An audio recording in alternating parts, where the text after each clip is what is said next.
કૃષ્ણ। આજે હું તમારી સાથે એક ખાસ ટિપ્સ રજૂ કરવાની છું જે ઘરની કહાની છે, કારણ કે આપણે અનાજ કઠોળ ભરેલતા હોય ત્યારે એમાં જીવાત થઈ જતી હોય, તો ખાસ કરીને મગમાં તો બહુ જ મટકા થઈ જાય, તો મગમાં મટકા થતાં કેવી રીતે અટકાવવાના એના માટે હું તમને આજે ખાસ ટિપ્સ બતાવું છું। તો સૌથી પહેલાં આપણે મગ લઈ લીધા છે,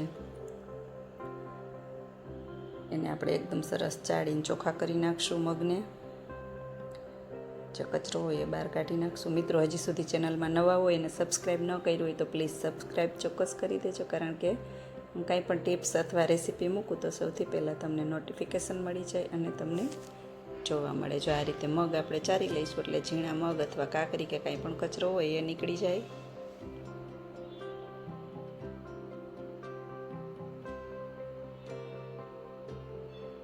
ઘણી વખત તમારે એવું બનતું હશે કે મગમાં જીવાત થઈ જતી હોય, તો આ વિડીયો છેલ્લે સુધી જોજો, કારણ કે આ ખૂબ જ ઉપયોગી છે અને તમને કામ પણ આવશે અને રીત પસંદ પણ આવશે, કારણ કે ઘરે રહેલી વસ્તુથી જ આપણે મગને એકદમ સરસ આખું વરસ માટે સાચવી શકીએ।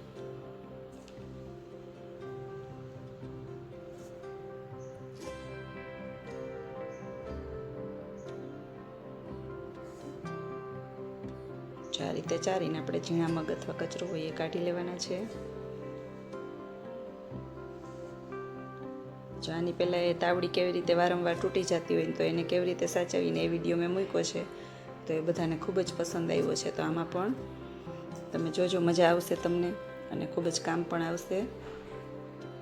જો ચારીને ઝીણા મગ કાઢી લીધા, હવે આપણે આ મગને આ રીતે રેડવી લેવાના છે સોપડાની મદદથી, એટલે એમાંય જો તરીએ કાકરી અથવા ઝીણા મગ હશે ને તો એ છેલ્લે રહી જશે।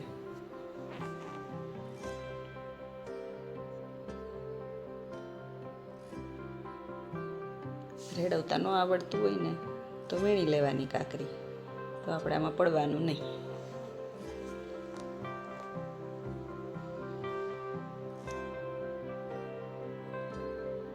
જો આ રીતે રેડવી એટલે આખા મગ સરસ હોય એ બહાર નીકળી જાય, અને જો ઝીણા મગ છે ને એ છેલ્લે રહી જશે। જો કાકરીને ઝીણા મગ આ રીતે કાઢી લેવાના।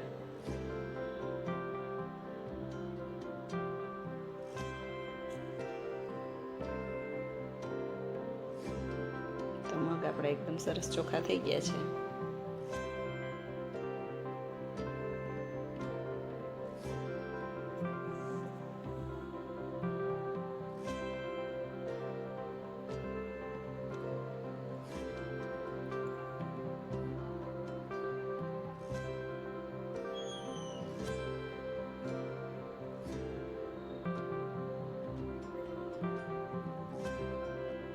આ રીતે આપણે બહેણી લઈ લીધી છે, જો કાચની લેવી હોય તો એ પણ ચાલે, અને આપણે અહીંયા આ બહેણી લઈ લીધી છે।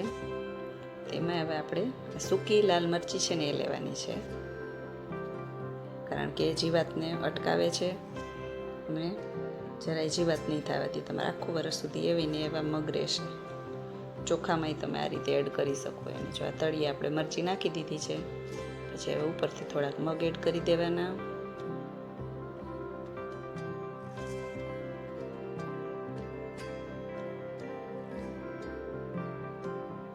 પાછી વચ્ચે આપણે થોડીક મરચી એડ કરશું,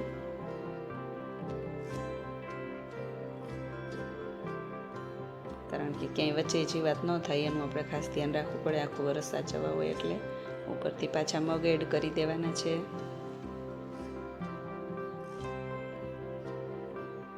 હજી બીજી રીત પણ હું તમને બતાવું છું આના પછી।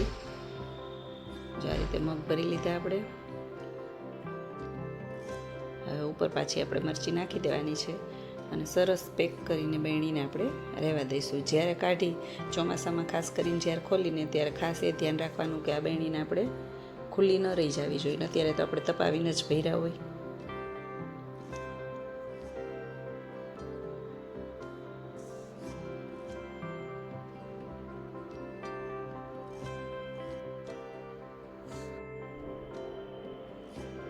આ રીતે આપણે એક બોટલ લઈ લીધી છે। બીજી રીત છે પ્લાસ્ટિકની નાના મોઢાવાળી છે, સોડાની, થમ્સઅપની અથવા જે કોઈ પણ પ્લાસ્ટિકની બોટલ તમારી પાસે હોય એ લઈ લીધી છે, ને એમાં આપણે મગ ભરી દેવાના છે।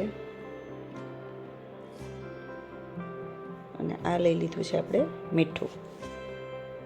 મીઠું એ જીવાત પડવામાં ખૂબ જ ઉપયોગી છે અને જીવાત પડવાય નથી દેતું અને લાંબો સમય સુધી આપણા મગ સારા પણ રહેશે. તો આ રીતે આપણે અંદર ચમચી એક જેટલું મીઠું પહેલાં એડ કરી દેવાનું બોટલમાં.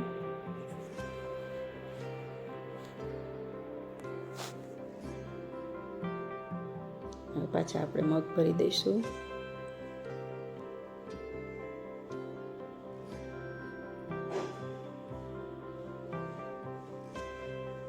જો ટિપ્સ પસંદ આવી હોય ને તો કમેન્ટ બોક્સમાં કમેન્ટ કરજો અને તમે કેવી રીતે સાચવો છો ને એ પણ મારી સાથે શેર કરજો, એટલે હું કંઈક બીજા નવા વિડીયોમાં એવું પણ મૂકી શકું. અને ચેનલને સબસ્ક્રાઈબ ન કરી હોય ને તો સબસ્ક્રાઈબ ચોક્કસ કરી દેજો. જો આ રીતે વચ્ચે પાછું આપણે મીઠું એડ કરવાનું અને ફરીથી મગ ભરશું. કમેન્ટ બોક્સમાં કમેન્ટ કરજો મારી રીત તમને કેવી લાગી, કારણ કે ઉપયોગી તો ખાસ છે. જો આ રીતે વળી વચ્ચે વચ્ચે આપણે મીઠું એડ કરતા જઈશું.